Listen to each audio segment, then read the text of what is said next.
Président. Nous avons honoré ce matin par de pertinentes interventions de communication. En même temps, on a appris beaucoup et vous avez honoré. À cette occasion, je suis jugé parti. Je voudrais féliciter mes chers collègues, Younes et Mohamed, je vous dis, pour leur initiative. Parce que vraiment, on a aujourd'hui partagé ensemble l'idée, le débat. Et je suis très content d'avoir devant moi des collègues, des chers collègues. On a le professeur Hidal qui nous a honoré de la faculté de l'Université 35, professeur de droit international et de diplomatie. Même cher ami Géraud, puis d'autres, hein, Madame Otando, si je vais bien prononcer le. Puis, si voilà, je suis le vice-président de l'Institut marocain des relations internationales, Rachida aussi, notre collègue. Et d'ailleurs, on a appris beaucoup de choses de notre ami Saad. Il ne m'avait pas répondu à ce que disaient les Arabes. ما كانت تولد الإبل يا سعد. ما كانت تولد يا سعد الإبل. يا سعد. لكن أنا سعد وأبيه. سعد. Je voudrais également remercier mon cher collègue ici, doctorante, Madame Bretmani, qui est venue de loin. Et j'espère qu'il y a Mohamed Cherif également, qui est professeur à l'Université Mohamed V, d'autres, des amis, des collègues. Merci beaucoup pour votre participation. Et d'ailleurs, je remercie Robin qui nous a honorés. Bon, madame, monsieur, dans cette communication, je vais traiter 3 points. D'abord, je vais parler de certaines constatations, des grandes constatations. Et après, je vais définir certains paradoxes de la gouvernance dans les pays africains. Et enfin, je vais avancer quelques pistes de progrès. J'ai appelé des pistes de progrès. Je commence d'abord par les grandes constatations. D'abord, si vous vous rappelez ce matin, j'ai parlé un petit peu de la crise mondiale et en même temps certaines caractéristiques générales de cette crise, une crise inédite, marquée surtout par les répercussions de Covid-19 et de la guerre de l'Ukraine, et en même temps qui a entraîné une série de répercussions, je l'ai dit, surtout au niveau des céréales, du blé, au niveau de l'Afrique. Je me souviens, c'était le président de l'Union exécutive sociale du Sénégal qui est parti négocier avec Poutine pour assurer l'approvisionnement de l'Afrique. Parce qu'il disait que l'Afrique ne doit pas être une victime des guerres des puissances idéologiques.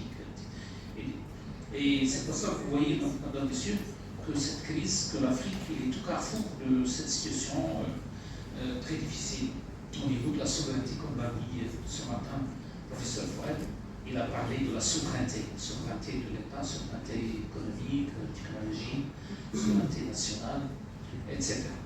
Donc voilà, on est dans le cadre de cette crise. Et cette crise nous interpelle. D'abord, quel est le rôle de l'économiste en Afrique? Est-ce que vraiment on a une économie politique? Est-ce que l'économie politique enseigne en Afrique? C'est une grande question. Vous savez, madame, monsieur, que l'économie politique, c'est une science sociale, et c'est une science cumulative, à laquelle participent toutes les religions, beaucoup de civilisations, beaucoup d'économistes. Le monde a célébré le 5 juin 2023 la tricentenaire de la naissance d'Adam Smith, ou bien des morts d'Adam Smith. Il est en 1704, 3 siècles, 300 ans. Et c'est lui qui a écrit La richesse des nations. Et il a évoqué une série d'idées sur l'économie politique. Et on a également, dans le monde arabe, on a également quelques économistes. Mais on évoque Adam Smith, parce que l'économie politique, comme je l'ai dit, c'est une science cumulative. Donc voilà. Cette crise nous interpelle, comme je dis, quel est le rôle de l'économiste, quel est le poids de l'Afrique dans le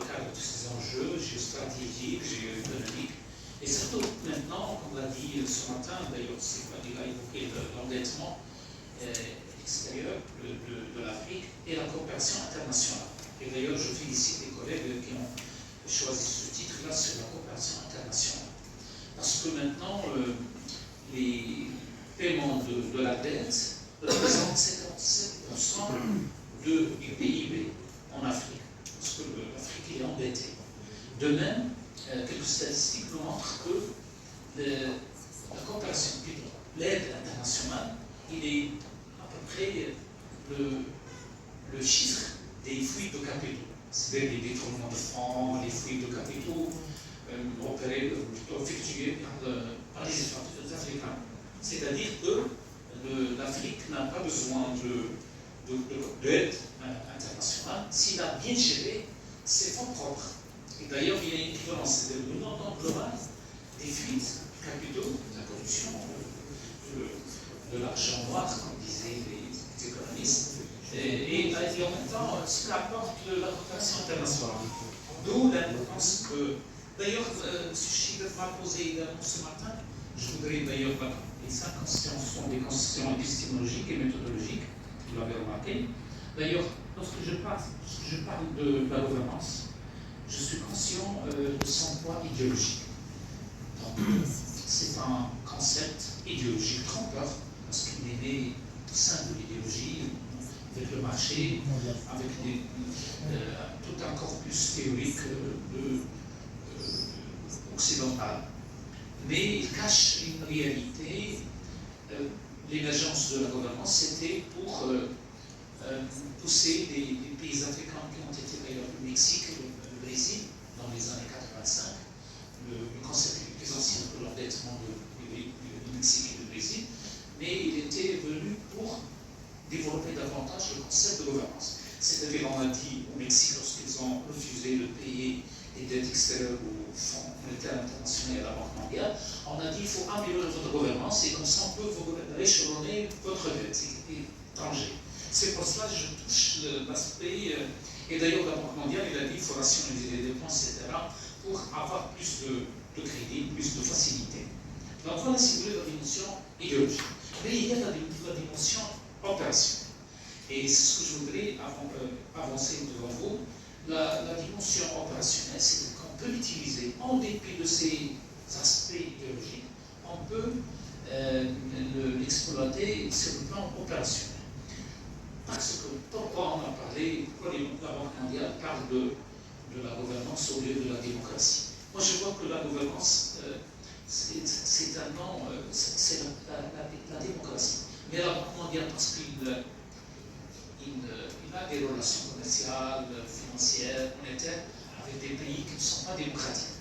Donc on a dit, on va parler de la gouvernance pour le réduire dans une dimension de gestion, au lieu d'une dimension politique et sociologique et démocratique. Donc on a évité de dire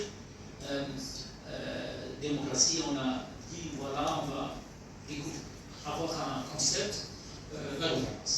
Bon, la gouvernance, dans certains, comme l'a dit cher ami professeur Fouad, moi j'ai essayé depuis les années 80, j'ai fait un effort et j'ai défini la gouvernance j'ai donné une définition de la gouvernance.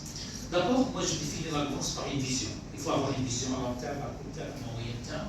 Deuxième élément de la définition, d'avoir une organisation fiable, une communication, comme disaient les épistémologues, tout est communication. Tout est communication. Il faut avoir un système de communication et un système d'organisation fiable, comme j'ai dit. Troisième élément, on ne peut pas parler de la gouvernance si on ne dispose pas de compétences. Parce que la compétence est nécessaire pour mener des politiques publiques, pour réfléchir, pour instaurer un système d'économie de savoir, etc. Donc, d'où le troisième élément, c'est les compétences. Les compétences des ressources humaines, les compétences de la création, etc. Et surtout maintenant, avec l'économie de savoir, on a commencé à parler plus du savoir et de l'économie de savoir. Troisième, et il ne faut pas oublier également les ressources financières. Parce que les ressources financières, l'Union africaine, il a besoin de l'argent. Et il est endetté. Il est endetté. Mais j'ai vu, comme je l'ai souligné le matin, j'ai dit que l'Union européenne, le fonctionnement, il est coûteux. Il demande beaucoup d'argent. Parce qu'on paye des salaires des parlementaires, la bureaucratie, etc. Très cher à l'Union européenne, à l'Union africaine. Et j'ai fait une analyse en tant qu'auditeur. J'ai constaté que les dépenses de fonctionnement dépassent de très loin les dépenses d'investissement dans le cadre de l'Union européenne. Et surtout, c'est l'aide étrangère. L'Union européenne, l'Union africaine, pardon, n'a pas de ressources propres. C'est l'aide étrangère, l'Amérique, l'Union européenne, la Banque mondiale, qui accorde l'aide. Et avec cette aide-là, on paye les fonctionnaires et les structures bureaucratiques de l'Union africaine.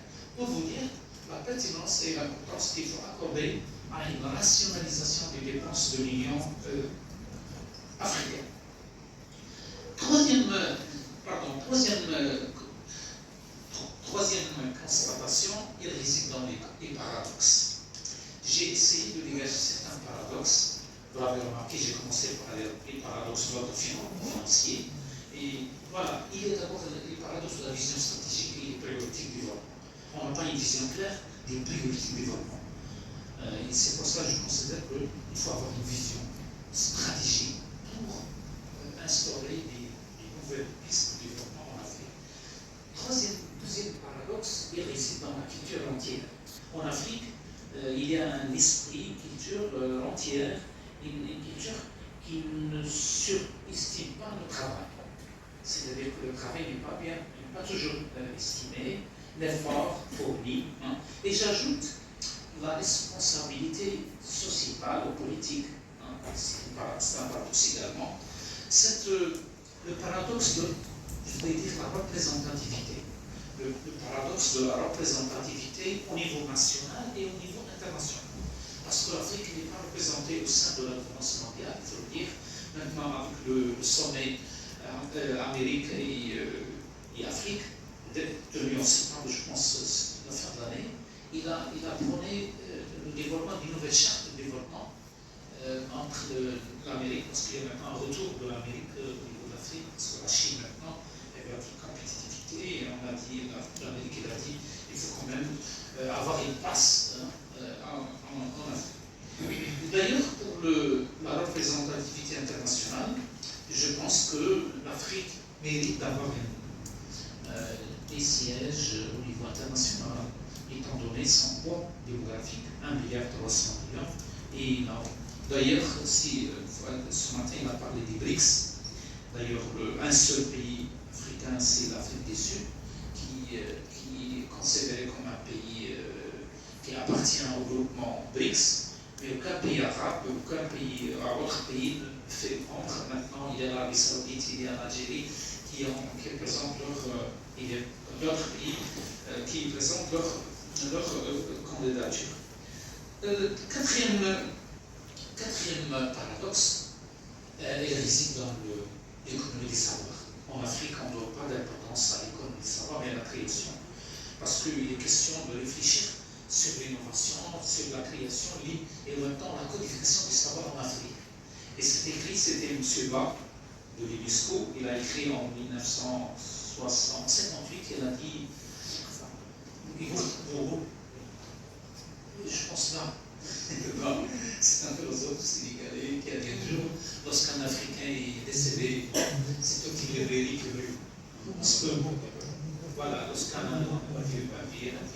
vieux est décédé, est mort dans mon village, c'est toute une bibliothèque qui brûle. Pourquoi? Parce que le savoir, il est oral, il n'est pas écrit. Le savoir n'est pas écrit, il n'est pas codifié. Et les autres pays, si on compare la production internationale maintenant, on fait toujours que le savoir C est égal à E, l'enseignement puissance alpha multiplié par le savoir, c'est-à-dire la recherche, R, puissance bêta. Et il faut que alpha plus bêta soit supérieur à 1 pour que c'est-à-dire, madame, monsieur, qu'est-ce que je voulais dire par la connaissance? C'est-à-dire le savoir et l'éducation. On ne peut pas parler de la connaissance sans avoir une capacité de l'enseignement et de la recherche scientifique. Parce que ce sont deux éléments d'une équation complexe. Et d'ailleurs, il y a une insuffisance au niveau africain, au niveau des savoirs